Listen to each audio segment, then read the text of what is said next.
I ain't supposed to say this, but I'm gonna say it anyway, because we get old. I don't care. Chris Tucker out his mouth told me, literally, this year. Sorry, OG, I'm sad, we're getting old, okay? He said, if I play his son, he'll be in the movie. All my life, been grinding all my life. Sacrifice, hustle paid the price. Want a slice, got to roll the dice, that's why. All my life, I've been grinding all my life. Look, all my life, been grinding all my life. Sacrifice, hustle paid the price. Want a slice, got to roll the dice, that's why.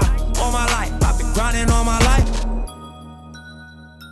Hello, welcome to another edition of Club Shay Shay. I am your host, Shannon Sharpe. I'm also the proprietor of Club Shay Shay, and the guy that's stopping by for a conversation and a drink today is an actor, writer, comedian, musician, producer, podcast host, father of three, all the way. I don't know why he put this Adamsville in there.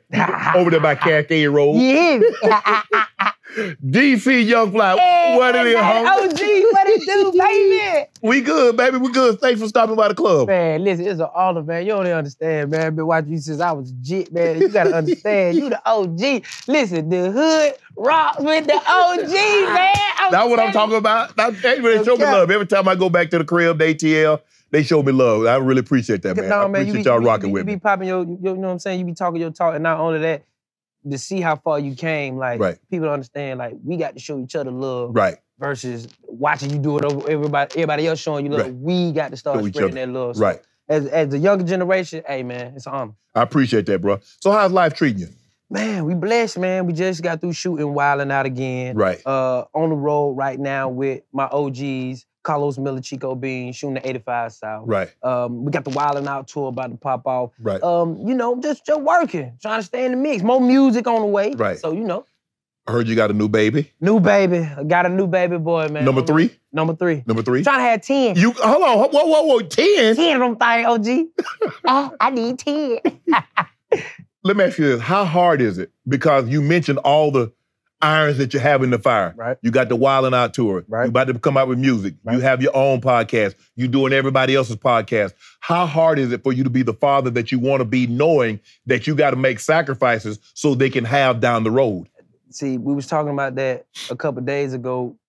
Those are the things that we have to have sacrifices. We got to understand, what are we going to be able to say, take a pause on in order for me to do that? Right. What's going to be like, you may want to do that, but that's got to come to a complete stop. So me being a father, as much as I want to do that every day and want to be there to watch my kids grow up, that's the sacrifice that I have to take in order for me to be able to go out here and provide so they can have the life that they have. But now that we are in a point and we have our tours going on and we got all this other stuff going on, now it's like I'm trying to reroute. Right. How can I be there Right. more so I don't have to be on the road as Right. much? So it's a lot of sacrifices. During the pandemic was pretty cool because everything was pretty much shut down. That's the most I've ever spent with my children. Right. But now, being a comedian, basically Friday, Saturday, Sunday, you gone. Thursday, Friday, Saturday, Sunday. Not only that, we shoot the podcast on Tuesday, come back Monday to refresh, then Wednesday, go handle your business with your children. Thursday, back on. Back on again. Back on again. You grew up on the west side of Atlanta. West side. Cascade Road.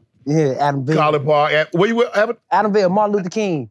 I mean, it get technical now, however you want to do it. How you want to do this, OG? Y'all take, look, first of all College Park, East Point, all y'all over there. Y'all take Cascade, everything Southwest Atlanta, y'all, all that. Listen, one thing about the city of Atlanta, Georgia, we embrace everything. But I am really an ATLian, Atlanta-born native. Right. Like, my zip code, 30331. I went to Fulton County School. Fulton County, I stayed in Fulton County, but I went to Atlanta Public Schools. What high school you go to? I went to Carver Mays, and I graduated from Crim. Right, okay. That's on the east side. That's why I rock with it, you know what I mean? But it was an Atlanta public school, but it was an alternative school. Okay. I'm reading, man, got stabbed, sold coke, robbed, broke into cars, gambled, got locked up. Yeah. I mean, that's all in the life of growing up in Atlanta. That's just my life decision, my choice. Right. You feel what I'm saying? A lot of people want to blame their surroundings and all that. Yeah, we do what we see, but I chose to do anything that was involved with my life. But God done blessed me, and He redirected my footsteps. And we was always a praying family. So my mother's prayers were answered, you know what I mean? And by me finding God before, when I was at rock bottom, while all this is going on, that's what's keeping me motivated. Right. Like, I stay prayed up no matter what. You feel me? So we went through we overcame a lot of adversity. You mentioned we were talking off air that you don't drink, but I mentioned I see where you did drugs, Molly, Xanax. Yeah. What? You know, it was a pill popper, man. Yeah. You know what I mean? But that was a time in my life when I was trying to figure out what was going on. Right. You know what I mean? Like when the time I got stabbed up, this is a real year for me. I was 21. First of all, I had got in trouble with the law. Right. Got that out the way. Mm-hmm. And then I ended up getting into a street brawl with a couple of my brothers. You know what I mean? I got stabbed up. I got a big scar from right here all the way around about right here. Got hit twice right here in this hand. Got hit in my back. Got hit in the head with a pole. My brother died on the scene but came back. My other brother got stabbed in his head. I almost got his hand cut, arm cut off. In the mix of all that, the Lord knew I sell dope. So he said, I gotta take your hands away from you. Right. Because I know you. You ain't hard-headed, but you just determined. Right. You see what I'm saying? Right. So, and anytime you work at something and you practice, you get good at it. I don't need you to be a good drug dealer. Right. So if I take your hands away, now you gotta use your brain. Right. So now I didn't have my hands for a couple months, like 9, 10 months, and all I could do, this is when my memory started to get better. Right. Because I had to remember things. I never remember the phone number. I could remember 20, 30, 40 phone numbers because I can't write. Right. I can remember raps and music because I can't sit down and write no more. So I had to go to the studio and remember it in my head. And then afterwards, I was like, I started to recuperate and I was still heading down the wrong path. I wanted to sell dope. And my partner Fat and Paid was like, bro, you need to do these Vine videos. So I seen him on World Star one day, and you know, to the black community, when you see somebody on World Star, that's like they made it. Yeah. You like. That's real TV. That's so TV. that's real TV. So I'm sitting there stabbed up, right? And I couldn't use my hand because all on was jacked up, so I just had my thumb. So I'm tapping in World Star with my thumb, and I'm just sitting there watching it. And my partner come on World Star. So as me, I'm a motivator. Like, if you doing good, I'm gonna tell you. Right. I call him, and this is my partner. Right. I said, boy, I see you on World Star, but you're doing your thing, boy. Keep going. He like, where you at? I'm like, nigga, I'm at the house, you know, I'm stabbed up, whoop. He like, fool, I've been telling these folks, this is Vine. I've been telling them folks about you. Like, I got a little partner that's really funny, and if he was to come on here, you would go crazy. And I'm like, bro, I said, dope. You know I ain't studying all that. Right. But that was God's message of him trying to tell me what I need to do. So he was talking through him, through my partner to tell me. And once I started, I never forget, once I started, the blessings just started coming abundantly. You feel me? I started that same year. I got in trouble with the law, got stabbed up that same year, started doing Vine at the end of the year, and never looked back. Quick. Shout out to my boy Fat and Paid, man. Money Bag Mafia. You had 2,500. You mentioned that you're a praying family. Your dad's a pastor. Yes, sir. You know, they say the pastor's son. Normally it's the pastor's daughter, but the pastor's son. Pastor's son, boy. Pastor's son's wild. I'm the only one who ain't do cocaine. You the only one? Only one. Only child. How did your mother sit you down and say, son, come on now? See, oh, man.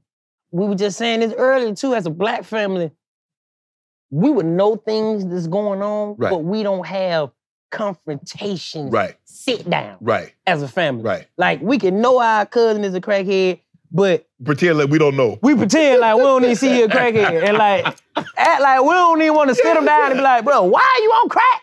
Yeah. You feel me? As a family, we just accept it and just keep going. And it's like, no. We be so embarrassed. We don't be embarrassed. We just don't like to address the real. No, but you know, it's like, man, well, that's young Fly cousin. Man, he on that stuff. Man, you tell Fly? Nah, I ain't told him. I ain't gonna tell him because they don't give a damn. You feel what I'm saying? So it was like my parents, one thing my mother did say one time that struck me because she always wanted to have a boy and I was her last child. Right. And I was just doing crazy stuff in the streets. And she was like, man, you know what?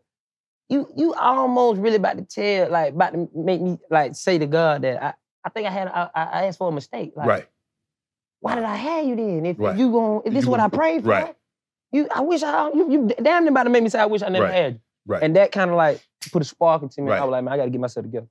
You say you're the youngest of 6. What was it like growing up in the house? Man, I come from an older family. Older family. Everybody know my dad had me when he was 61. So you get what? Yeah. My oldest brother right now, 66. How? 66. My partner said I got a grandbrother. What? Hold on. How you said I got a grandbrother. How you got a brother old enough to be your daddy? Listen, man, I got great grandnephew. I got great niece. I'm a great uncle. I've been a great since I was 12. So Listen. You got nieces and nephews old as you, huh? Listen here. We had to change our relationship because they were old. He was like, look, just start calling me your cousin. He said, 'cause I ain't calling you my uncle. I tell you, I be damn, we go somewhere. They be like, who this is? My little uncle. Hell no. These crazy here. In school, what was school like for you? School was fun. School was fun because I always was associated with people that had like great humor. Right. And it was something always about somebody that just had great humor. I was like, good, you gonna make my time in school go by so much easier because we just gonna sit back and laugh.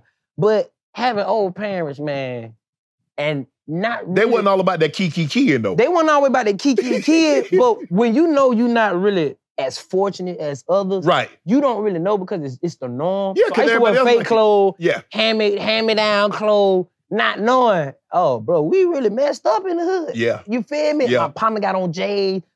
I ain't got the J's. Right. I don't know when I'm gonna get the J, my boy. I'm just hoping and praying one day my people gonna get me the J, but guess what? I'm not faulting them for not having the J. Right. I got on some Nikes. They might not be Air Force One, but they Nikes though. But I know how to be clean with it. Right. So everybody who I was around always accept my honesty. Right. I used to wear fake shoes and try to get my partner to wear fake shoes. I'd be like, why you gonna spend $100 when you can go spend $100 and get 2 pair of these? They used to be like, look, Fly, listen, you a real one, but stop talking to me. Check this out. Like when I was in school, I was a good athlete, but I talked with a lisp. And I made fun of other people so people wouldn't joke at me. They wouldn't look at the clothes that I got holes in my knees. My pants was flooding. My shoes were messed up. Is that why you became?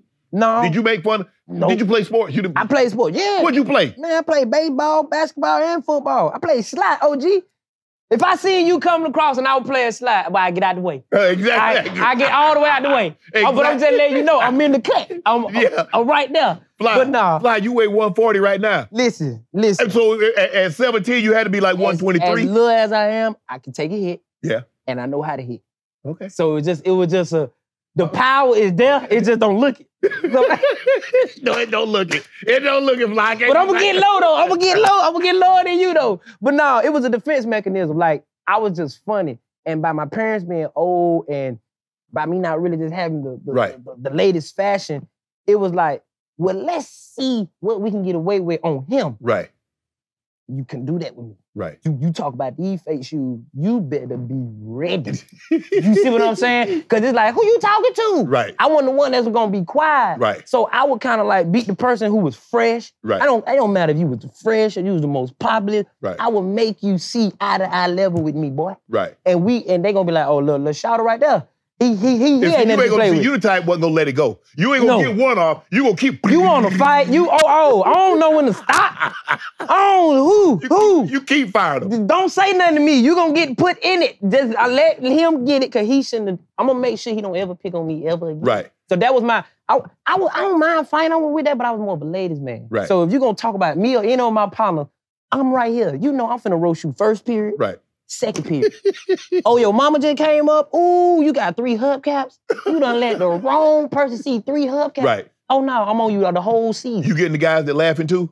Cause you know normally it's the guy that see, this the thing. If you green, you in. Yep. Cause that's what make you mad. Somebody laughing. Oh, he said that. Why you ain't mad at him? So that means you thought it was funny. That means you thought about it too. Oh no, you green, you in. Listen, we used to roll so bad, people used to be like, because they knew that was the rule. If you green, you in. But all that B100 was our way of showing love too at the end of the day. That was comedy. Right. Me not even knowing that God was training me on the way. Like, I got voted class clown in the 12th grade and didn't even know that them folks put my name on the ballot. No, they just had my peers looking at me as a damn clown. At no point in time when you was growing up, did you ever think, you know what?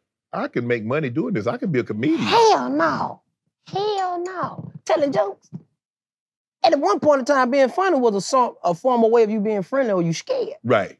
You feel what I'm saying? want Oh, everybody to be your you friend. trying to be everybody's friend, Yep. and you trying to make everybody laugh. Like- That's why if you was my friend, you knew I was funny. Right. Because I'm really standoffish. I ain't finna be opening my mouth like that, because you know the loudest mouth get hit in the mouth.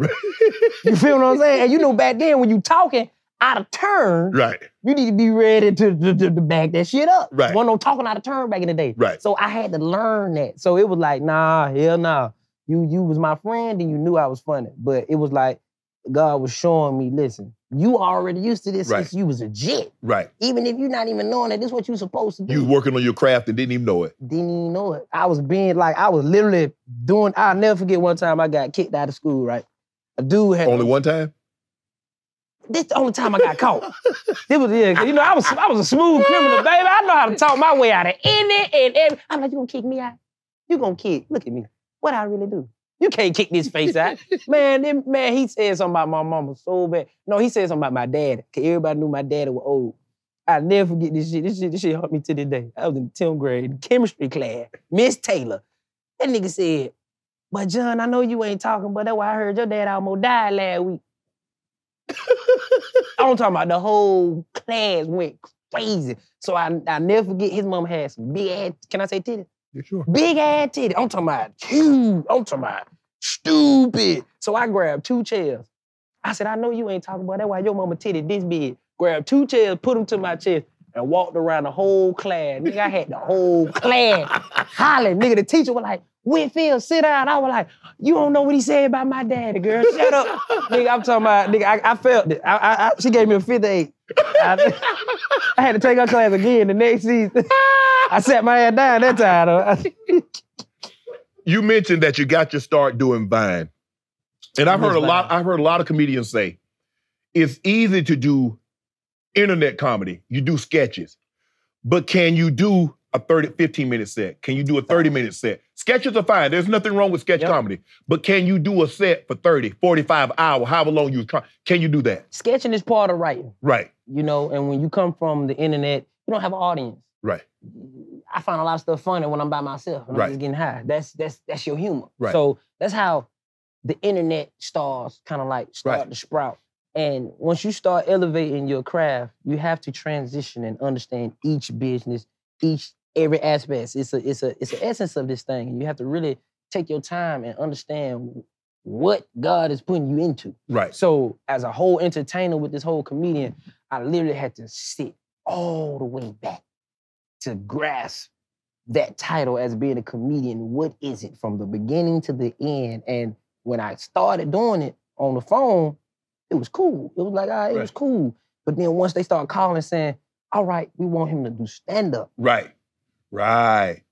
This was a different ballgame.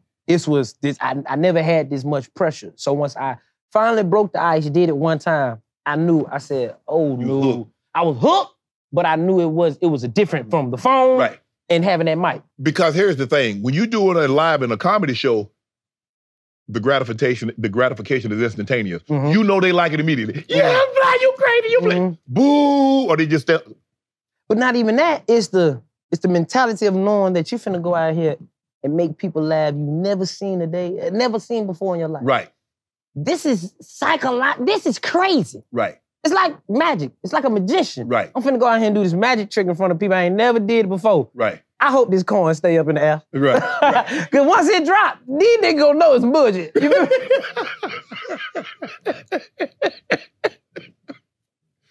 me? So you're okay.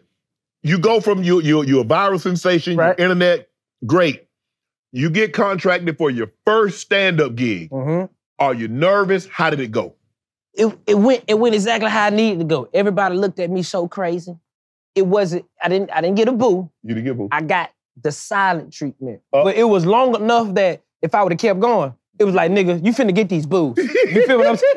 Oh, they in our back pocket. We just waiting to throw them at you. But it was like, but I got the confidence that this is not nothing to be played with. Right. This ain't the phone. Right. This is now, have stepped into what do you call being a professional. Right. It's time to understand what this is. Go learn it. Go study the greats. Go study the up and coming. Go study the ones who should have been greats. Go study the ones who ain't got no name. Everybody, all the aspects of what this is about to be, you need to know what this is. Right. So you can come at it the best way you can. Right. Not just off of, oh, let me just wake up and just speak my mind. No, because it may be days when I'm be mad. You have to be a professional and then go out there and turn it off. And it's about the people now. It's not about you. So God gave you a calling. It's time for you to step into it. In today's, there's how difficult, if you look at the way Eddie Murphy back in the day, Richard Pryor, Robin Harris, all those greats, Bernie Mac. Yes. In today's time, what they were saying back then, it ain't gonna fly, DC. Yeah. It ain't gonna fly. Right. So now you got to be really funny because you can't talk about someone's disability. You can't talk about somebody being LGBTQ. Right. You can't do all that now, fly. The crazy part about it is, you can. You damn so okay. I'm talking about saying it right now. But you're not coming off as facetious. Right. See, people got to understand comedy is art. Right. I have to draw a picture so you can understand and respect my perception. Right. Because I was, especially if you I want me to respect your perception. I know somebody did art and got slapped for it. Yeah, but That was the art of it was you seen love at the end of the day. Nah, he saw stars at the end of the day. But that's the thing. Stars of love. That's what I'm trying to tell you. That's what he saw. But see, but that's the thing about the whole comedy game. Right. You never know how it may come at you, what this person is about to say. If a comic is never coming on stage and his mindset is, if these people, I'm about to hurt their feelings. Right. No, it's an art form. We're coming on stage and we're painting a picture. Right. You may not like one part of the picture, right, but it doesn't affect the entire picture. Right. You see what I'm saying? Right. So everything basically has to, not say to get talked about, it just has to get spoken about, right, so we can understand different people's personality and different perceptions where it's like, oh, it's been some, listen, I done heard some stuff where I'm like, ooh, only he can get away with that. Right, right. Only that person can get away with that. Sometimes that's just how it is. God chose them to speak on a certain situation. Now, if I was to speak on it, I ain't got the words to formulate it like that. Right. It's gonna come out as, yeah, maybe I should have kept that shit in mind. You know what I'm saying? Exactly. But comedy is it's a beautiful sport, man. It's a beautiful thing because it allows us to actually laugh at all our trauma, our pain, you know what I'm saying? There's insecurities. We get to find ways to enjoy our flaws. Right. You see what I'm saying? Because we're going to go over there and talk good. Oh, what's up? All the rich people. Right. We don't want to hear that. Right. We want to hear about them roaches. Right. We want to hear about them, your auntie that still can't cook. Right. You know what I mean? A good friend of mine is Earthquake. Earthquake say he take real life events and make them funny. That's it. Is that? Yes. I talk about getting jumped all the time. Even though we got stabbed up, my brother almost lost his life. Everybody almost lost their life. Why'd you run? I thought you was a football player. You can run then. And see, at the point when I knew we was losing, it was too late. It was like my legs started getting wobbly. I was like, help! These boys good. These boys have been trained. You feel me? So it was like I learned how to laugh about that situation and be like, hey man, listen, even though we almost lost our life, but guess what? The greater thing about that whole situation, God is good and kept us. Right. You feel what I'm saying? Right. So not look at that as a situation to have anger and walk around here and be, but guess what? You want to keep your joy. You want to always be anticipating on the joy that God is about to bless you at all times. Right. So why would you have some trauma in your past to stop you from thinking about all the things he done bless you with? You started out, you was roasting the celebrities. I was doing them bad. I mean, you got on KD, man. Why, doing them so why bad. You do KD though? Listen, I just wanted him to comb his hair. See, man, there you go. We wanted. There you go. Listen, y'all don't understand. KD is really my dog. Like I mess with his brother. T the Rant, we cool. I done been at the crib and all that. Right. But at that time, I wanted to say, you know what? Celebrities couldn't, quote unquote, get talked about. Right. It wasn't normal for somebody to go out there and be like, talk about somebody in the celebrity limelight. Or be like, oh, he roasting them folk? And I'm like, no, I want these folk to understand that they still us at the end of the day. Right. I'm never coming at nobody as like, I'm talking down on you. I'm just roasting you. This is our hood comedy. Before it was stand up, that was my stand up. Right. That was all I knew. And then once I started transitioning, it was like, okay, these folk my friends. I can't just be on here talking about these folks like that. But I mean, he did chime bad. in that. But he did chime in. Do you get upset or do you get offended when people would come back? No, it's the fun. It's the art. It's the fun of the art. That's really our way of showing love. But just, you ain't never went to school and your partner seen something you had on. Yeah. He didn't say what's up to you. He'll be like, boy, what's up? He ain't gonna say good morning. The first thing he gonna say is, yeah. Boy, you know you shouldn't have worn them shoes today. Yeah. Well, before he say anything, that's your real friend. Yeah. I'm not finna allow you to be out here and have DeForest Whitaker in the back of your head. No, my boy. Yeah, but see, that's what I'm saying. But see, I would beat them to the punch. See, I'm gonna get the jokes off first. Because somebody might hear it and then they're gonna be laughing at me all day. So I'm gonna get the joke off on him first. I got to get the first one off. Listen, come hit me. Man, my partner just hit me the other day. He told me that my brother, when I told him how old my brother was, he said I had a grandbrother. I'm still getting jokes to this day about how old my parents is. I'm 30. They ain't gonna stop. That's how I love. How old is your father? My father passed when he was shit. He had you when he was 61. He had me when he was 61. Your mom passed though? No, my mama's still here. How old is your mom? My mama is like 77, I think. Yeah, 77. 75. Finna be 30. Yeah, 75. Yeah. My grandma passed when she was 99. My big mom passed when she was 104. So you gonna live a long time. Hey, man, listen, man. I got sag ball now, man. I want to tell you. Shit real, man. Okay, what about Grill? What about this beef with Grill the Kid and Wiz? Whose side you on? Which one? You talking about Gilly the Kid? Yeah. We ain't got to put some clothes on, first of all. that put some clothes on, man. You in your tighty whities. The man working out. Working out in tighty whities, man.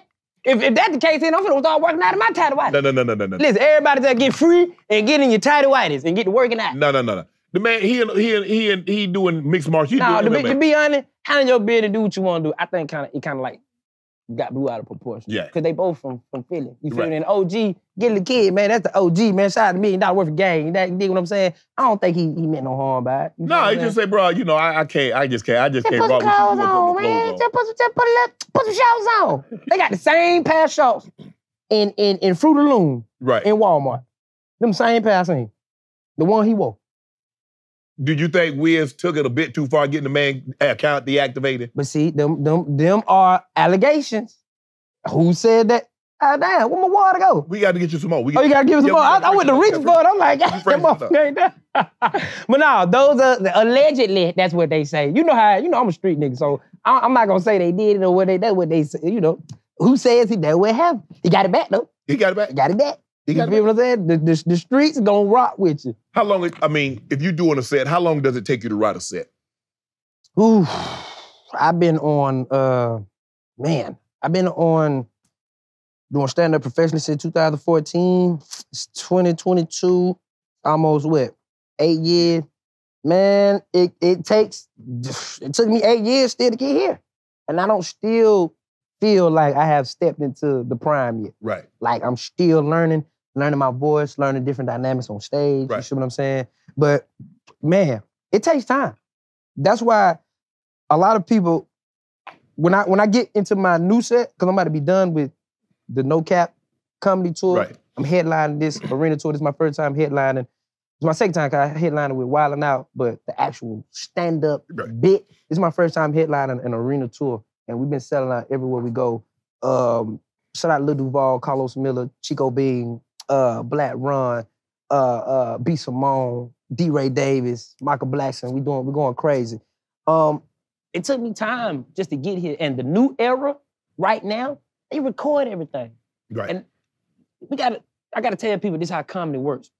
It takes us time to build sets, material, because we tweak it. Every time we go on stage, we be like, we like that. Okay, we like that. We're critiquing every time we go, we adding and take something out. So when you see somebody do a perfect set, they work they ass off to get this set. Sometimes people be thinking, people just funny, they just coming off the top of their head. No, I told you, this is psychological. Some of these folks been saying that maybe 2-3 years. They've been working on it. They never was saying it like that the first 2 years. Right. So when people record, majority back then, when somebody has a set, back then when the OG was doing it, they had maybe like 1 or 2 sets that have been taking them this far for so long. You can have once you get a major set, you can travel 10 years with it.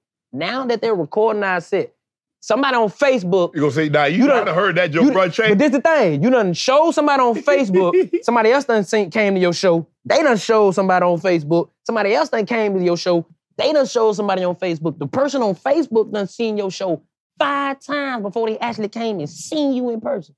So now when they come see you in person, they done heard it 5, 6 times because y'all done took the whole dynamic of the show away from the consumer. Right. You see what I'm saying? But it actually takes time for people to build sets. Have you ever forgot a joke? Hell yeah. I was Hell yeah. But that's where the professionalism. See, early stage, I put around him. I don't like kids to do this. This is before, and I don't want kids to do this now. I was still in the streets, coming off the street, trying to understand what a professional is. Right. I was on stage, put around the pop pill. Oh, you popped the pill on stage? Listen, this was my beginning time. I wasn't getting no money. Like my first year and a half, I didn't get no money. You shouldn't be getting no money. I was. I should definitely not be getting no money then. I popped the pill, went on stage. This was like a little workout room. There was probably like 12 people in there. I go on stage, I was like, yeah, what's going on, y'all? I forgot what the fuck I forgot. I forgot. That quick? Listen, that quick. I was so geeked up on stage. Nigga, I just went to rambling and talking, and when I got off stage, the comedian, the host came up, bust me in the head like he's supposed to do, because you always supposed to talk about the person when they ain't do good. You feel what I'm saying? But I learned then, stop playing with this crap. Right. You ain't in the streets no more. Right. This, you can't treat it like the streets. Right. You got to be I'm telling you, look yourself in the mirror. Stop playing with this God-given talent. That ain't the way to do it. Right. Stop doing all that. Really got myself clean, made sure I did the homework, and got on stage, and here we are today. You ever got booed? Mm-mm. So what are those long silent looks? What are they like? As a professional, you got to keep going. Even when the joke don't work. Right. A joke don't work, they might laugh a little bit and you better keep the fuck going. Keep going. Go to something that works. Right. You see what I'm saying? Because sometimes with comedians, we'll try to fit in something new in between just to see what works or not. Right. And if a joke don't hit, you got to go to something that works. Do you try your jokes out on the homies or somebody before you get? Yeah, all comedians. We talk as comedians. Like we be up there, man. Listen, man, shouted last night, right? Whoop whoop, not knowing we are formulating our whole setup, the punchline. Right. We're doing all that because as a comedian, this is how we naturally practice. Right. We practice amongst our people, and even when they around and they say something funny, we add that to our material. Right. Most definitely. What's the toughest city to perform in? Ooh, I love them too. The most gangster cities ever. My city, of course, Atlanta. Yes. St. Louis. Mm-hmm. Detroit. I think I want to say that's a Texas. Texas. Cause they solid. They solid. They love you. And if you trash, you trash. Ain't no coming back. You can't come back to Texas. You're trash. You're not coming back. But I want to say like Atlanta, St. Louis, Detroit. Detroit has a comedy circuit that's so solid. Like it ain't nothing but some real ones that come out of Detroit. Right. And if you can go to Detroit or St. Louis, for real. Right. Oh, and Chicago. Oh, yeah. Chicago ain't just don't accept everybody. But hey, we love a comedy show. Hey, we love comedy show because we comedians. The niggas in the crowd's comedians. Man, every comedy show sold out. You have one at State Farm, it's gonna be sold out. I don't care who it is. Everybody in there is in the building because we just love to laugh. That's just our southern, I guess, hospitality. Yes. You feel me? When you heard T.I. was gonna do comedy, right? What were your first thoughts? I mean, anybody that's willing to put their mind to it can do it. You feel what I'm saying? And he really been doing this thing. And for the situation that happened in New York. Brooklyn, yes. In Brooklyn, he come right back to the city, to Atlanta the next day, and rip it in the arena. People don't understand. To take that, what happened in New York, to take it as a comedian,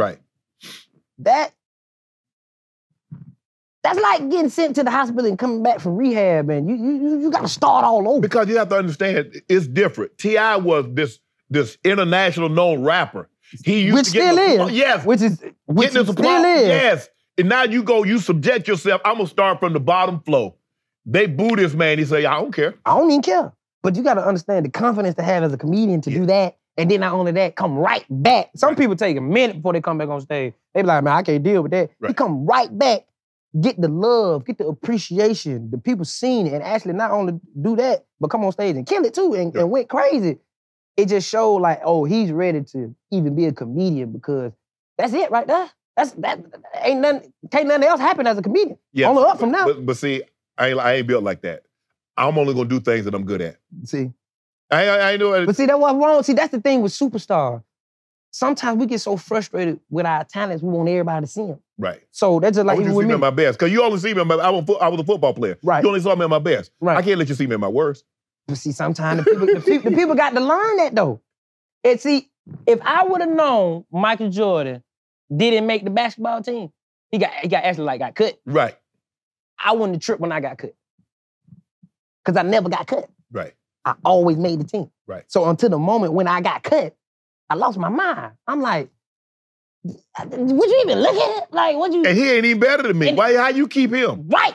It's like you kept him. Like I never ever got cut. But if I would have known Michael Jordan got cut, I would have been like, oh, okay, he even happened to the greats. I just got to stick in there. Let me ask you, when fans start heckling, right? How do you handle that? How do you handle that? Do you like, all right now, okay now, I'm the comedian, I got the microphone. Right. That's your warning. You got the mic. Nobody should ever, without no mic, overtalk you. Right. Ever in life.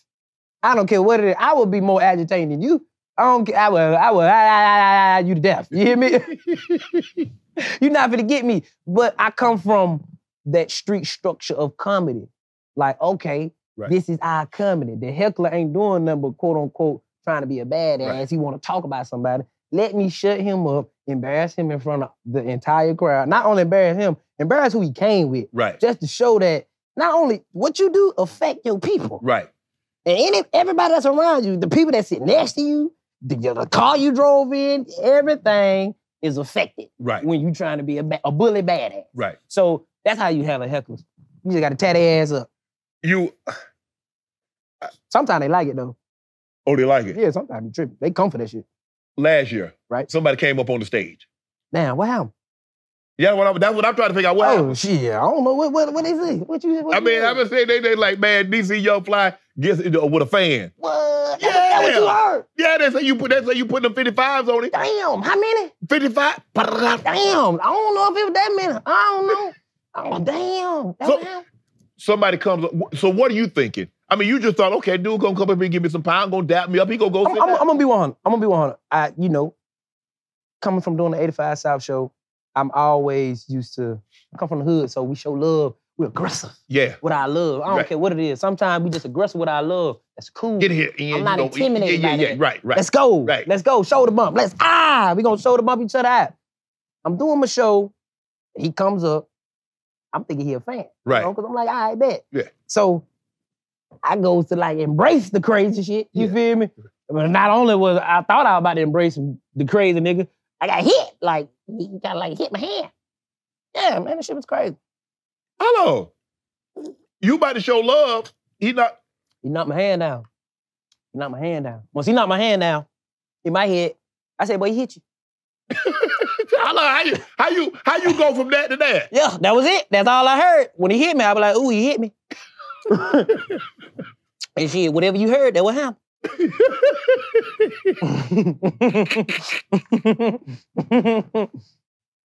In a situation, let's just say for the sake of argument. Right.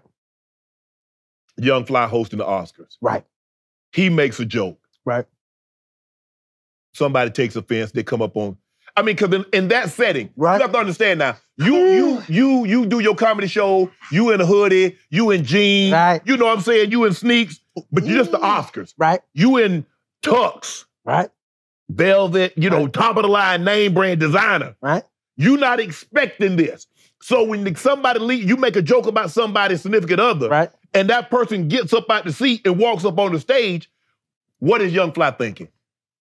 Okay. Now, I fuck with both parties. Yes. All right? I'm a fan of both parties' art. They both legends in my eyes. No matter even the situation that happened, it doesn't affect their legacy in my eyes. Right.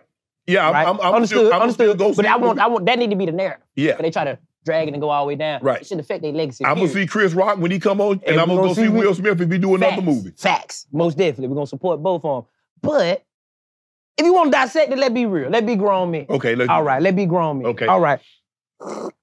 The joke can be broken down in multiple ways if you're intellectual and understand. Okay. Have you ever seen G.I. Jane? Yes. Okay. They said G.I. Jane. Demi Moore played G.I. Jane. G.I. Jane had an entanglement in the movie. Mhm. I didn't know that. So a lot of people who ain't seen G.I. Jane Right. don't know that maybe that would have been the angle he took. Right. So for those who don't know that angle, they only seen The bald head. the bald head angle. So we don't know how close of enough friends they are for that to be a joke Right. about my significant other. Right.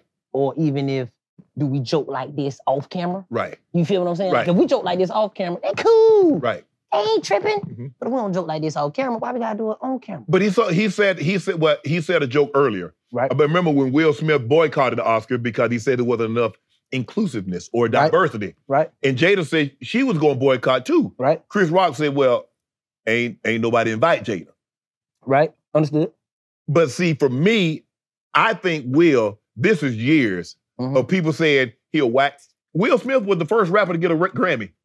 Mhm. Everybody says his rap are soft. Right.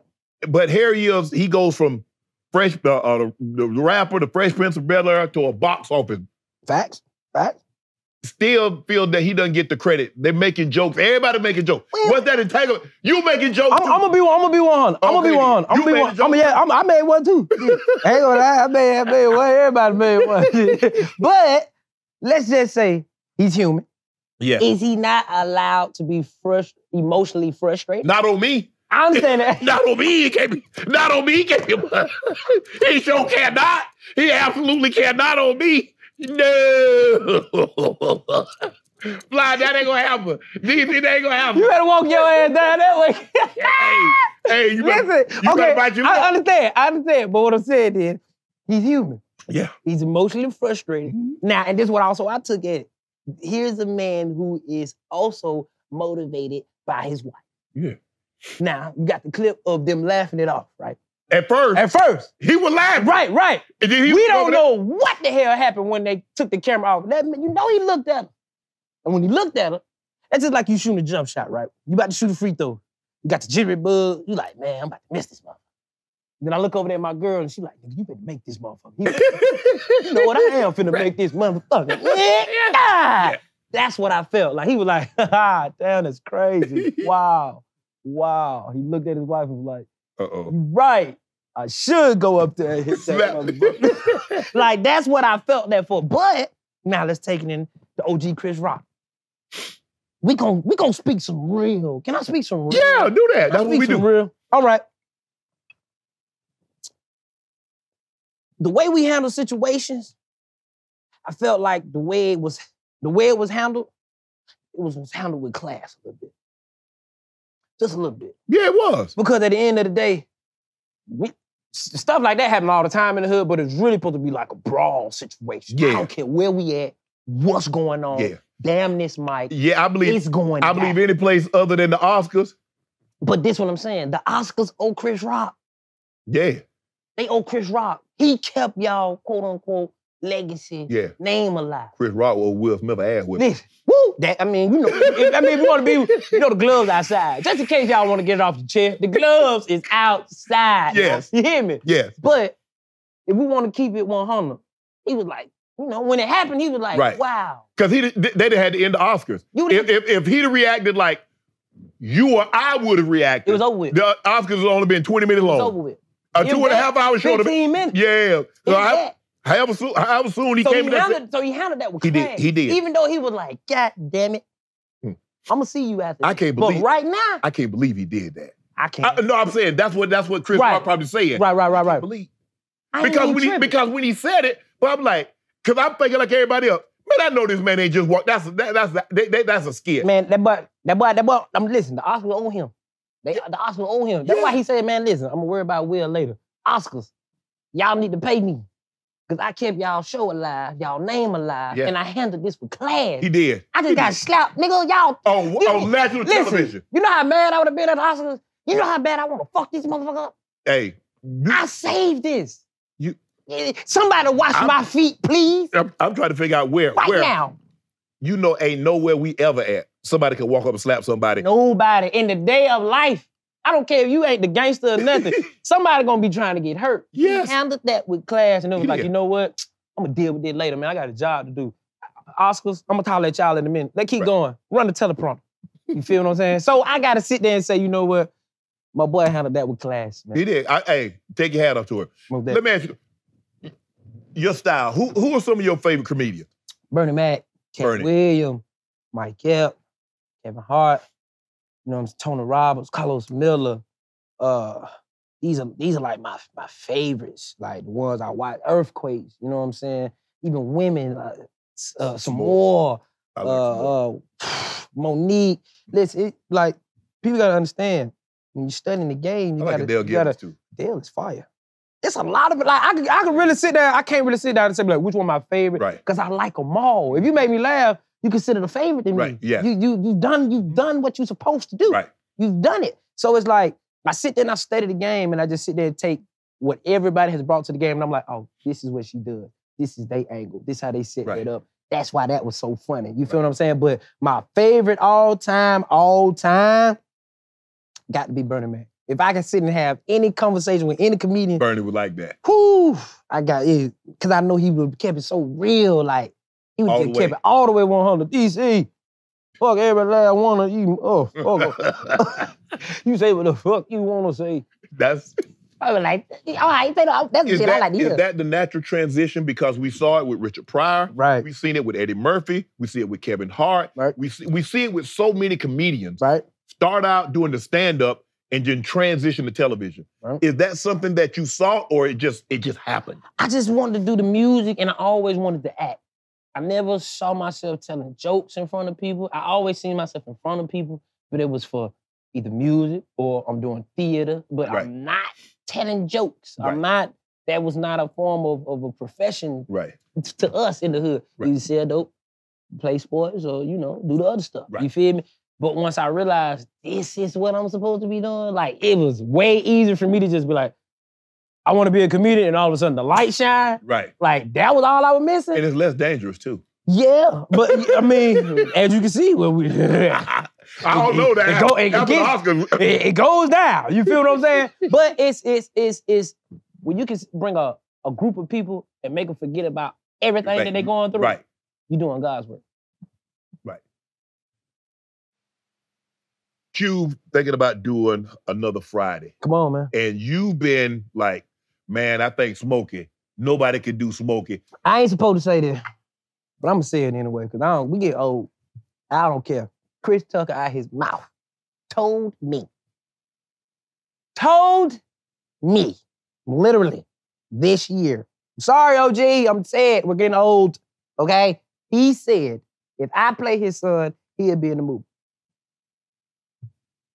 So if this ever reach out to anybody who will get anybody, I promise you, out his mouth, this is what he said to me. He said, if you play my son, I'll be in the movie. I swear. Well, Cube owed me I want a little cameo. I got to do something. You got to. Let me be Debo. I'll be Debo. But you know what I'm about to say? You could be the new, what you call? What his name? Oh. Damon. Yeah, Terry Crews. Yeah. You be do Terry. I don't think nobody's scared of Terry no more. He come in doing that. They be like, man, get your ass on, man. But is that something that you would like? I mean, would you like to do movies? I would love to. I like doing drama. Did you see the role in the BMF? Yeah, I saw that. Did you see it? I saw that. Come on, 50. I saw that. You told me you were gonna put me in some more, man. I worked for it. I keep telling you, man. I want auditions. But no, I wanted to say, when I did that role, I said, man, I need to grasp this role. And shout out to Miss Tasha, man. She is, you know the mother that was in who played in ATL? No. Who was the mother of the twins? The mother of the twins. Miss Tasha, she was the director of that. Okay. When I say... Oh, yeah. I know you're talking about. Yes. I know you're talking about. Yes. I know you're talking about now. She was the director of that whole, like, of my episode. And when I say, man, she got an eye for it. Right. She got the real gritty eye for it. And when one thing I can say about playing that role, I wanted to really grasp the gritty of the timepiece. I like period pieces. I want to go back in time. I don't want to do none of this in 2015, 2022. Nothing which you got to hold your phone up talking about my followers. Right. I don't want to be in a movie like that. Right. Not about no followers. Right. I want to go to some real period pieces where it hit the people. Right. That's real drama where people gonna sit down and be like, well, they good. Right. So when I did BMF and the way it came out, man, I said, I don't want them folk to see DC on Fly. I want them folk to see the actual character that I'm playing. Right. A real folk corner hustler. And that's what they seen. Who's your favorite actor?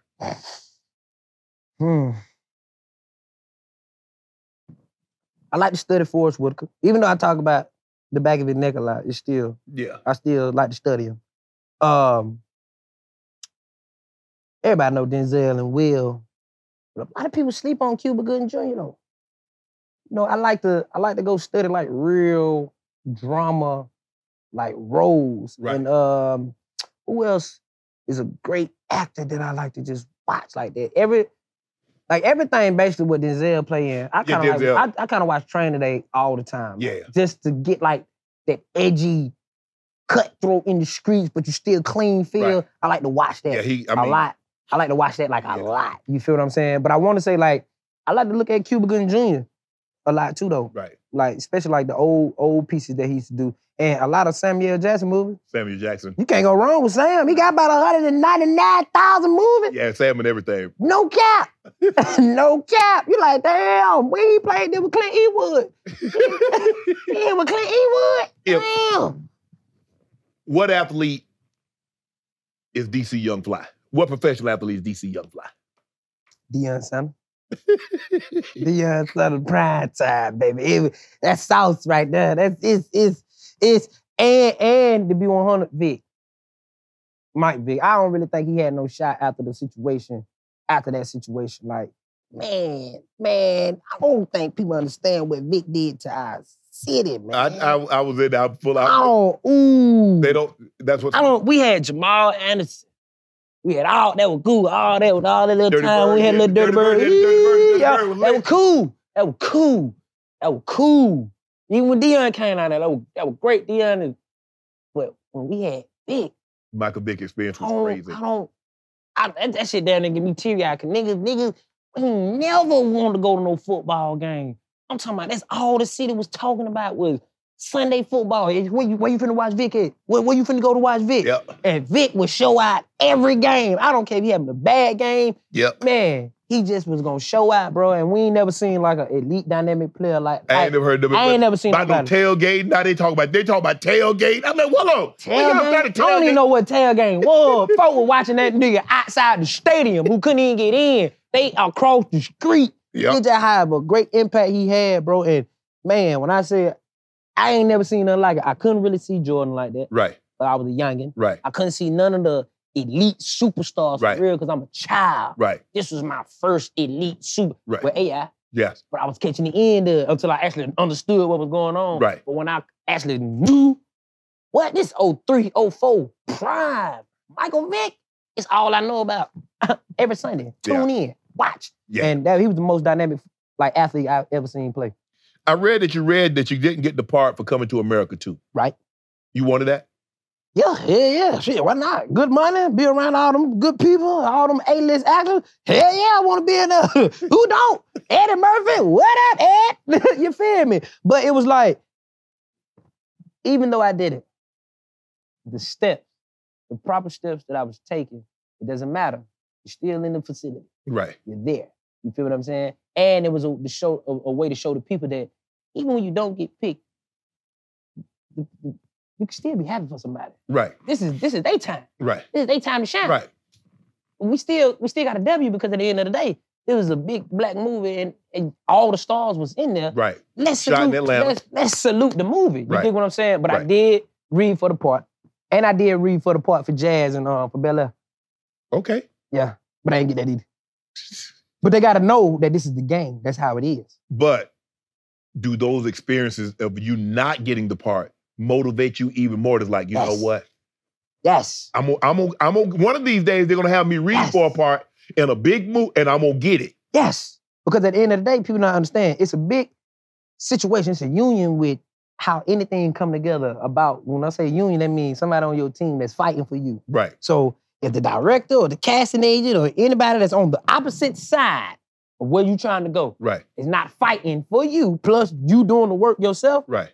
it's, you know this, it's all about relationships and Right. resources. Exactly. All right, them folk already got who they really want over there, for real, for real. Right. It don't matter if he was better or I was better.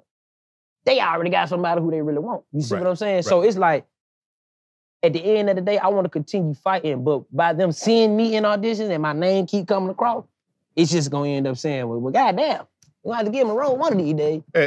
Is there a role that you turned down you wish you hadn't? Hell no.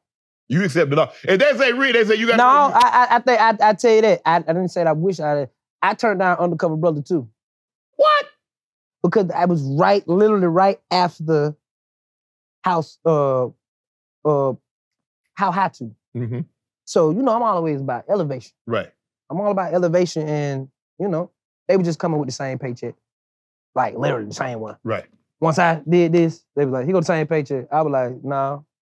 This was my point in time in the game where I had to learn to turn down money. Right. And I told my agent, I was like, man, we can do the move if y'all really want if y'all really want to. We can do Undercover Brother too. They like, no, now we have to show them that it's not about the bread. Right. You have a brand. They're not going to keep coming at you with remakes. Same. Then you're going to be typecasting and all you're going to be is the nigga who do all the remakes. Right. You want to do another movie, another lookalike? We got the perfect lookalike. Right. It's me. I'm just another nigga who looked like a nigga in the old movie. Let me ask you. You had an opportunity when Nick Cannon went through what he went through. Right. They were going to replace him. Allegedly. With you. Keep grabbing my water, man. You see that cube? It ain't going nowhere. They were going to replace him with you. Mm-hmm. And you say, nah.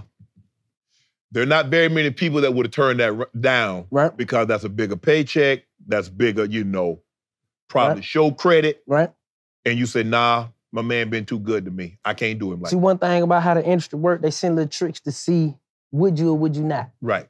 So I never got on the phone with nobody and they was negotiating or whatever, but it was an interview and somebody said, hey man, there's talks and whoop-a-whoop-a-whoop, they want you to whoop-a-whoop-a-whoop, and would you take his position? I'm like, nah. And let this be the interview to tell everybody whoever it need to tell to. Right.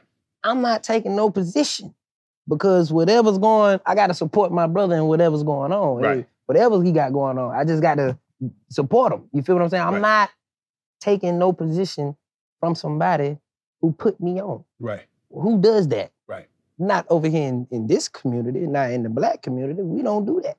You feel what I'm saying? So it was like I had to be there at all points of time, and I just had to ride the situation out.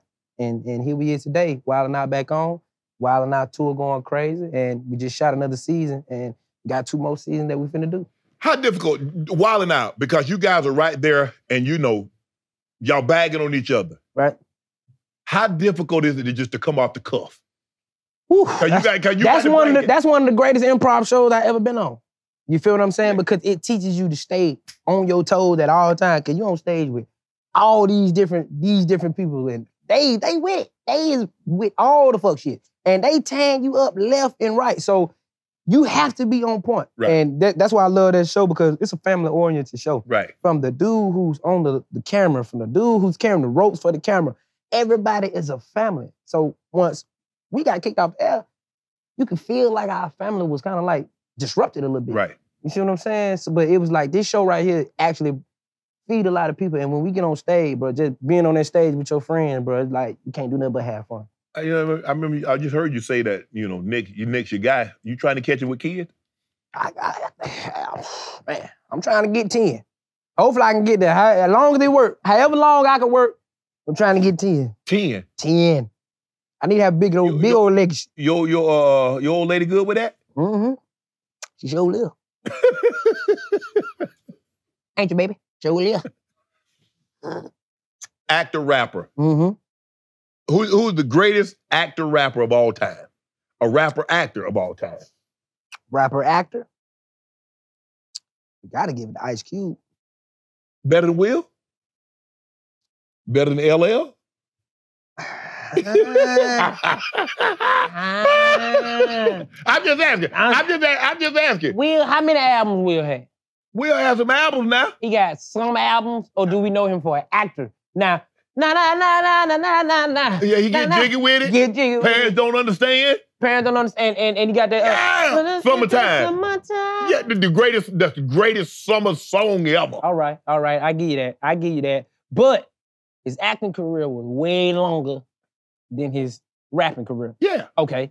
Ice Cube acting career. Yeah. And rapping career is almost neck and neck. It's still going on. It's still neck and neck. You talking about NWA, man? What about the GOAT?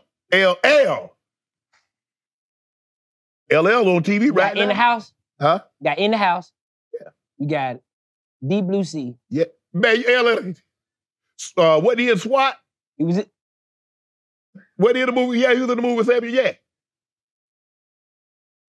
SWAT. Don't do that. Don't do that. I ain't saying that. We talking about Ice Cube, man. He's with everybody. He's doing like all the comedy duos with Kevin Hart and Mike Epps. He went the Fridays. He gave us like classics. What? We talking about not somebody who did movies. Now, you want to say top 5? Yeah, definitely my top 5. You said number 1. You can't fight number 1. You trying to fight number 1? No. I'm just putting it out there. I put Will Smith Will definitely in my top 5. I put LL out there. But you know what? I say Will. I say Cube number 1. I put LL out there, and I put Will out there. Like even with Ice-T, he's not in my top 5. He done it. Okay. What about Method Man? Method Man, his acting career is starting to go crazy, like for real. Yeah. He getting the look. If he would have got looks back then. What about 50? Now I look at you. Now you got to sit down and scratch your head. Now you No, because I'm gonna be 100. Because even before IQ, Tupac had that on lock. Yeah, Tupac. Yeah. Tupac had on. We talking about dramatic role. Yeah. Juice. Poetic. Like Juice was like a real all-time. Like, damn, you don't even see Tupac for real. You see a whole nother person. Man, that question hard, man. When you start bringing up people and shit, and then everybody got a substitute. Everybody good. LL good. Shit. Ice-T ass good. Goddamn shit. Everybody good. T.I. good too. Shit. You know what I want you to do? What? I want you to give me your Mount Rushmore comedians. You get 4 guys to put on your Mount Rushmore. 4 guys? 4. 4. Okay, bet. Give me, these my 4. These my 4 that I don't think nobody really fuck with. They some killers. Gotta give Bernie. Okay. Richard Pryor. Okay. Robert Harris. Okay. Yeah. Man. I only get 4. You only get 4? I only get 4. God 4. damn. That crazy. That crazy, cause I ain't been on the road with OG, but man, that nigga's a killer. He's a GOAT. Like, I ain't never seen nobody do this the way he do it. Cat Will. Cat?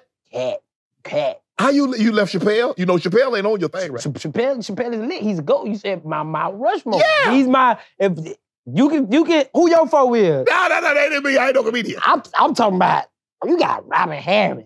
Yeah. This is. Well, I mean, for me, Eddie Murphy. Bernie Mac. Eddie Murphy. Them two together is just. Eddie Murphy and Richard Pryor got to be on any Mount Rushmore. Richard Pryor is the up. Richard Pryor is the standard which everybody's measured to. He set the tone. You see a little bit of Richard Pryor in everybody. Yeah. I don't even care. You also see a little bit of Bill Cosby and Richard Pryor. Yeah. Oh yeah. He tried to be like him. A lot of, but it wasn't just that he mimicked him. That wasn't his style. It wasn't that. To be honest, it was just it added essence to his comedy. Yes. The facial expressions, the the tone, the way he would use it. You feel what I'm saying? Yeah. The way that he'd be like, oh, go on, boy. Yeah. Like I used to like all that. I'm like, ooh, that boy, that good. You feel me? But that's my mount. That's my mount. What about yours? I would go Richard Pryor. Okay. Eddie Murphy. Okay. Chappelle. Okay. Come on I'm going Bernie Mac too. Yeah, Bernie, you can't. Bernie? I'm going back. I keep Bernie for last just for folks thinking it's still a game. I'm like, y'all, nigga, But I still got Bernie in the back. But it's so many. But when you think about the game really, open. I mean, there's so many. The game is open. Yeah. But I don't know how you have a Mount Rushmore if Eddie and Richard's not on it. Okay, so let's talk sports. Who you think killing in the game right now? Who the best NBA player? For me, the best, I would say Right Giannis now. is the best NBA player. Really? Yeah. Right now? Yeah. Why you say? Because two-time MVP, Defensive Player of the Year, coming off the finals, MVP last year, dropped a 50-piece in the closing game. Right. I mean, he's just getting better and better every year. Right. And that's not a knock. Physicality, he's dominating. He's dominating. Yeah. He's I mean, dominating. look, there are stars. Right. There are stars that can have superstar moments. Right. And then there are superstars. Right. Giannis, LeBron, Right. KD, Luka, Jokic, Right. Embiid.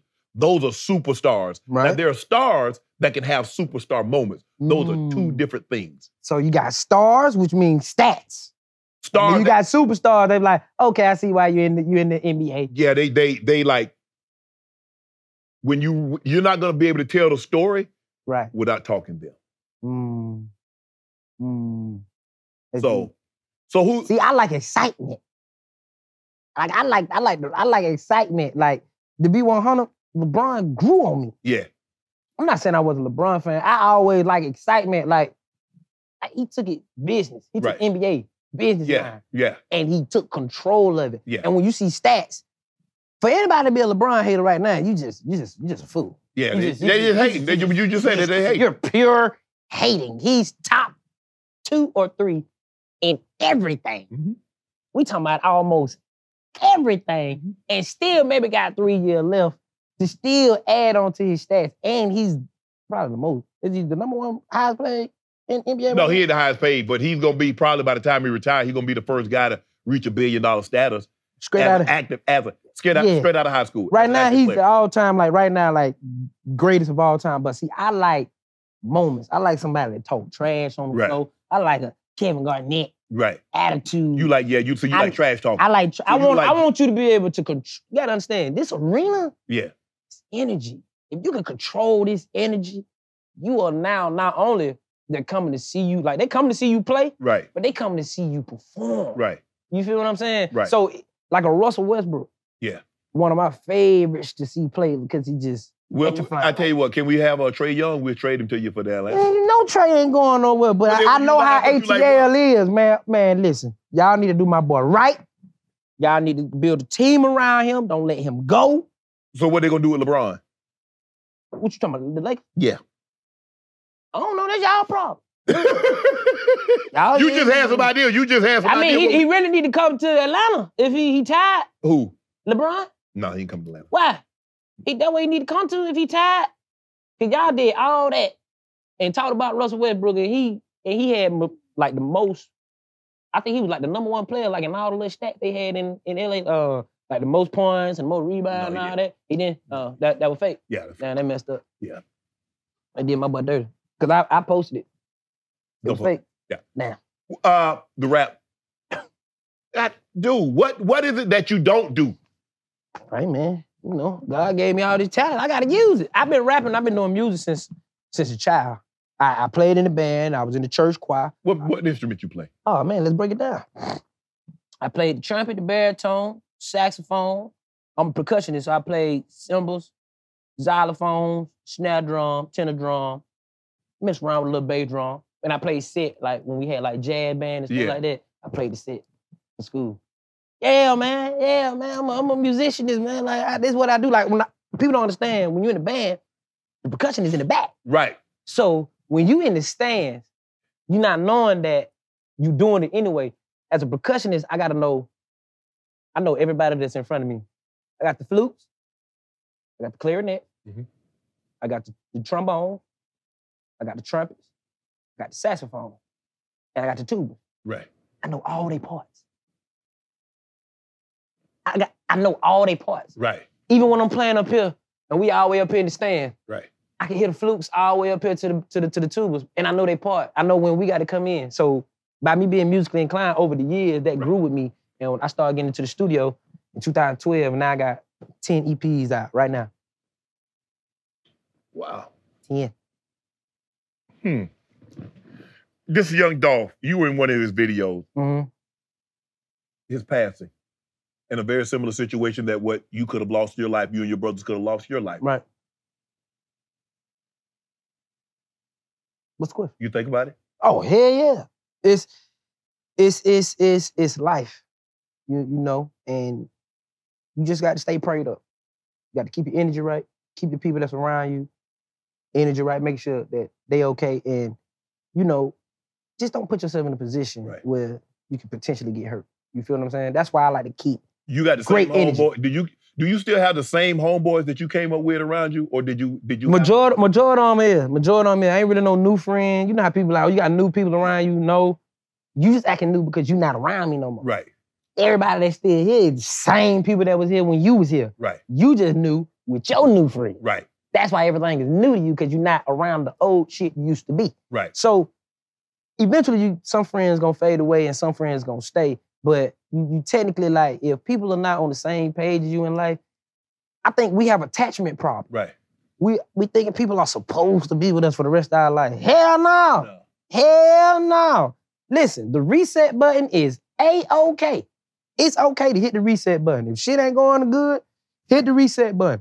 Change your surroundings. Change everything that you're doing, because maybe that's just God telling you, look, you're just going down the wrong path. Right. That's bad energy that's around you. So sometimes you just got to, basically that's really all you got to do is just stay prayed up, make sure that the people around you is not really like saying, like on the same page, just have a purpose in life. Right. That's it. How do we end this violence? I mean, because a lot of times our great rappers and they get, I mean, senseless violence. Right. To be 100, I come from the 90s, the beginning 90s, and we're primarily grew up off of structure. And like I say, remember what I'm saying, speaking out of turn and all that. Right. You wasn't talking unless you was being talked to, or you with your friends. Right. Grown folks are talking. Right. Little kids need to have their little kid conversation over there. Right. Now, everybody talking. Right. And it's a lot of jibber jabber, and ain't really no doctrines, and people are living no life of no morals no more. Right. So I feel like they gotta really see the old heads tap back into it. Not only that, people that the younger generation are looking up to, seeing that it takes communication in order for us to build a nation. Right. We got to have some form of infrastructure so we can sit down and be like, look, these are the guidelines, these are the rules, these are the protocols. Everybody just can't do what they want to do. Right. When you do something wrong, we sit down as a unit, as a community, be like, look, how can we resolve this problem so it won't get further? Because ain't none of this shit really this serious. Right. Because I'm going to be 100, sound like niggas really scared to get punched in the face. Right. Who really got a problem with who? You got a problem with him? That's it. How can we solve this problem? Right. Because you having a problem with him, I mean, all of them got a problem with all of them. Right. So you see how this small little interaction affects, it's too much. Right. So we gotta have these sit down really as a unit, a unified community to be like, whatever it is. It's just like with politics. Before they pass a bill, they sit down and talk about it. Right. Anything they wanna do in this situation as a nation or this community, it's a committee, they talk about it. Right. Before anything can happen. And when that community talk about it, they send it to another community and see kind of what type of, what's the word I'm looking for? You have a subcommittee and you have a committee. You got a subcommittee, but see what type of... to the committee and then they talk about it. They can have an agreement on something. Right, You feel what I'm saying? They got to compromise on something. Even though I don't like you and you don't like me, we can still have respect for each other. Not to hurt no goddamn body. Yeah. That ain't hard. That don't boost your ego or your status because you hurt someone. Right. That means, okay, you just hurt some damn body. You didn't have the tools to communicate. You don't know how to talk. That's what that sounds like. You don't know how to talk. So I feel like that's what we got to do as a unit. Who are your 3 top ATL rappers right now? And then I want you to give me the ATL GOATs. The 3 top ATL rappers right now. Lil Baby, right now. He just received his 100th top 100 chart song. Okay. That's a god damn, that's a lot. That boy going crazy. Okay. Who else going crazy down there right now? Lotto. Mulatto doing her thing. Big Lotto. Okay. She doing her thing. That's a girl. You know what I mean? Mhm. Salute. Got to salute to the women. And me, shit. So I ain't gonna keep overlooking me. Hey, Future, I'm sorry. He Oh cut you shit! off. Oh yeah, Nah, OG. nah. OG, what up, Future? 21 Savage. I mean, Offset, all them my Young Thug, Gunna. dog, man. All them my dog. Don't really, them my partner. You feel me? You just asked me who was really going crazy, like right now. Yeah. Like right now. Everybody know Future been going crazy. Right. We can see him as an OG. Right. I'm gonna put him as like the OG. Whoa, okay. Give me your GOAT ATL rappers. Right now. Right, no, the GOATs. Goats? The GOATs. Mount Rushmore, I need 4. Your 4 best all time. ATL. Yeah. God damn, I only get 4? You only We get got some 4. good ones, boy. Yeah. I'm gonna give you about 6. Nope. Alright. I ain't put Yeah, for 4? I ain't put my 4 faces on there. 4 goats. All right. 4 goats, because I only can. I'm going 3 stacks. I'm gonna say Outkast, period. Nah, That's Outkast, that's a group. They come with good mob too, so I gotta put that. I gotta get Outkast them. Okay. Because I get 3 more slots. Okay. Okay, shit. I only got 3. These my goats. My goats, who I listen to. Okay. I got Outkast. You know I gotta get some T.I. Yep. Man, you put me in a tight spot. You remember the Young Bloods? Yeah. I listen to Young Bloods all day, every day. And I'm gonna be 100. In my this Joe the Breeze. You know Joe the Breeze? No, I ain't. Woo! Boy, that cold. That boy cold. How you gonna have a Mount Rushmore ATL and you ain't got Luda on that thing? You know Luda hit. Luda is my dog, man. You asked me who I listen to, man.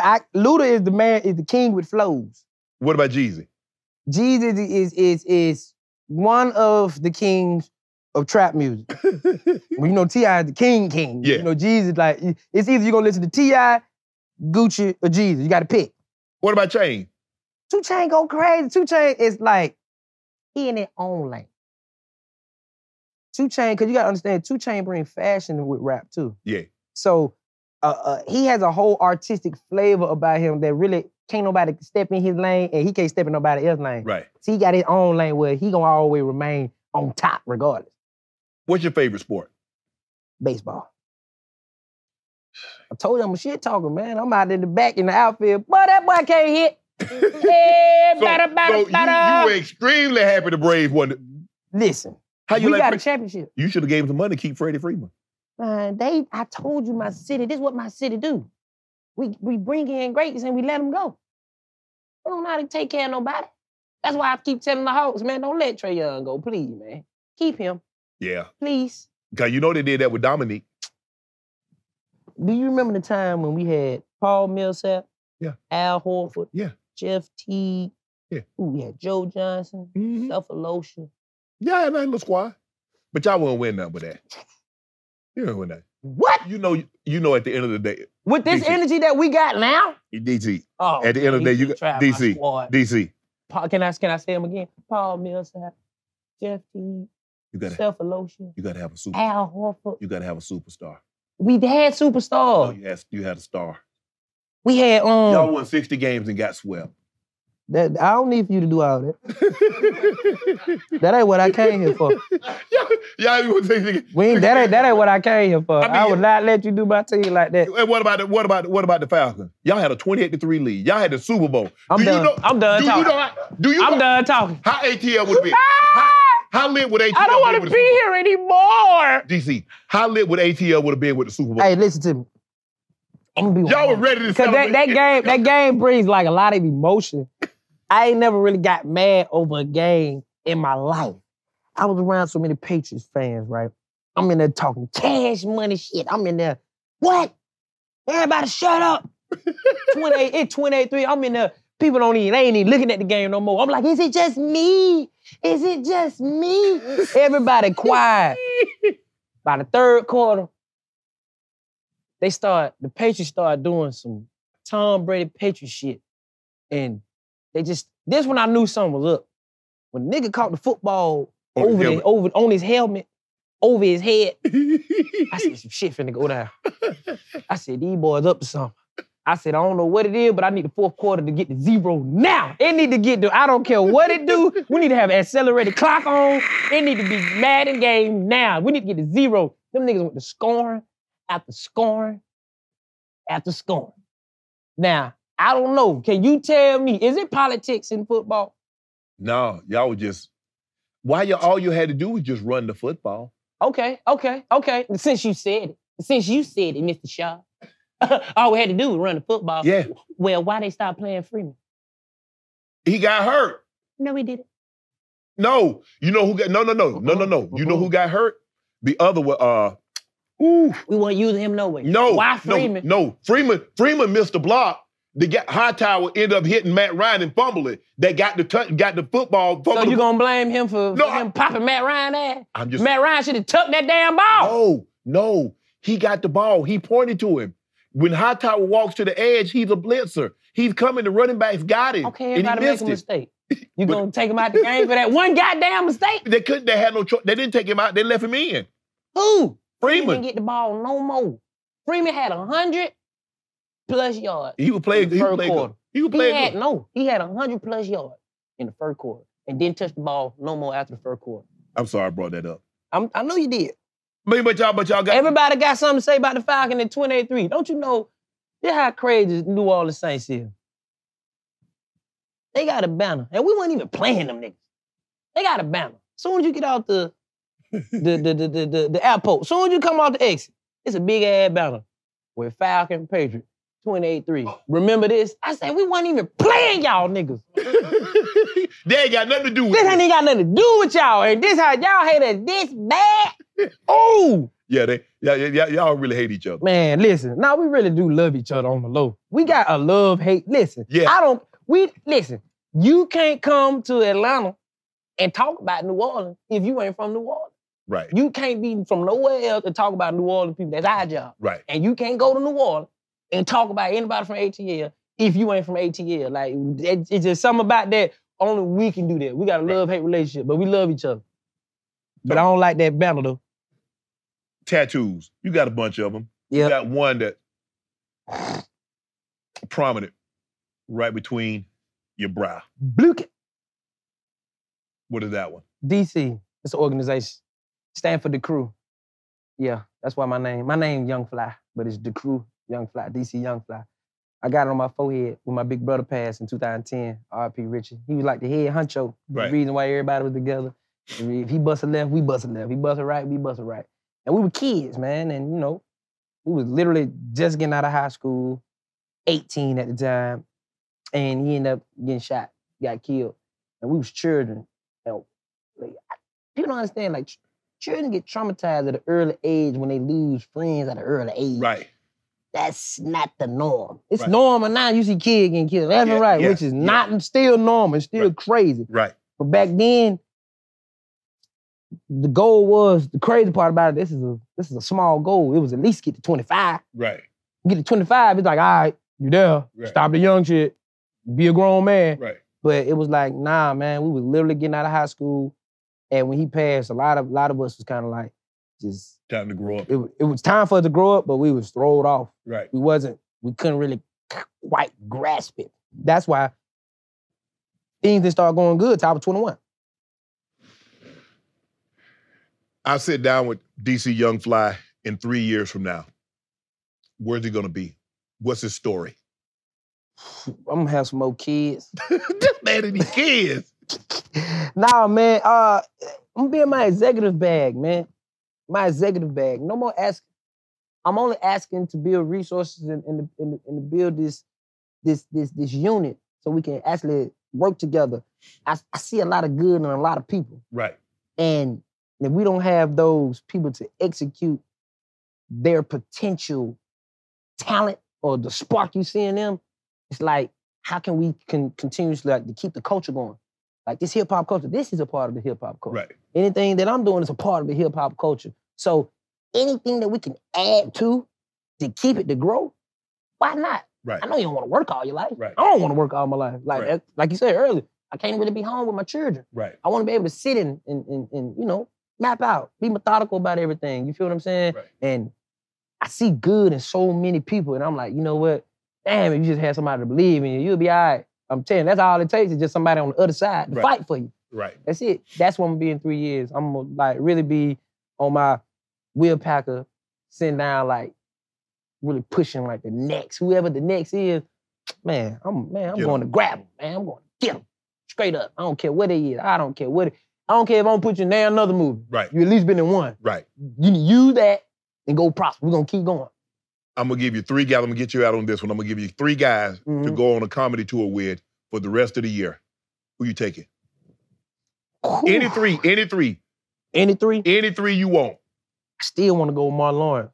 Okay. I ain't been with Martin Lawrence. I done been everybody. Mike Epps, everybody. D-Ray. I ain't been with Martin Lawrence yet. Martin Lawrence. Dead or alive? No, we gonna keep it alive. I'll keep it alive. Like, all right, there. Okay, alive. Martin Lawrence. A lot of people, Chris Rock's brother funny as hell. Tony Rock. Yeah. Hilarious. Pen game is like superb. Tony Rock. Man, I gotta say the OG Mike Epps. Yeah. Gotta say OG. OG. Yeah. D-Ray was the first comedian ever to bring me on the road with him, and Mike Epps the first comedian to bring me on tour, like arena, like put me up under his wing, like Mike Epps, man, that's the OG. Like I look at him, Nick Cannon, D-Ray Davis, Carlos Miller, like all them guys coming up. When I was coming up, they was like right there. Them the main 4 that was right there, like put me up under their wing. So those will always be my OGs forever. DC. Hey. OG. Appreciate that, homie. Love you. All my life, been grinding all my life. Sacrifice, hustle paid the price. Want a slice, got to roll the dice, that's why. All my life, I've been grinding all my life. Look, all my life, been grinding all my life. Sacrifice, hustle paid the price. Want a slice, got to roll the dice, that's why. All my life, I've been grinding all my life.